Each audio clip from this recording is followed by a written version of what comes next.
Hello, this is Mean from Onyx, your trusted experts for all things printers. In this tutorial, I'll guide you on how to clear a paper jam on your HP LaserJet Pro MFP 4101 FDW printer.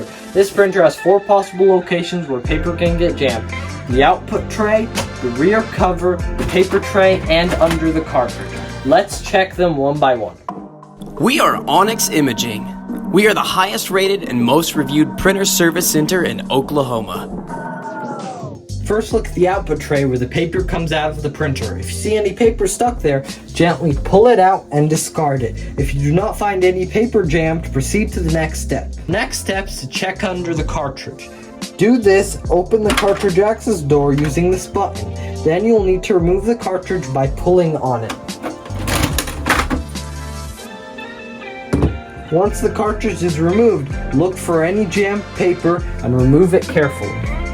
After clearing the jam, reinsert the cartridge and close the cartridge access door.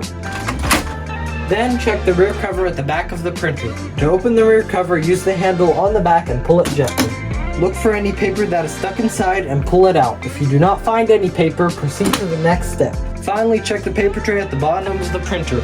Open it and look for any jammed paper. If you find any, remove them carefully and make sure the paper is loaded correctly. Then close the tray back into its place. Make sure to do this step last, as you could damage some parts pulling the paper out from here. That's it, you have successfully cleared your paper jam. Thank you for watching this video and have a great day. Thank you for watching. If you're interested in how you can receive free labor on all of your service calls, as well as how to qualify for free printer upgrades, contact us today. We are here for all of your printer and office supply needs.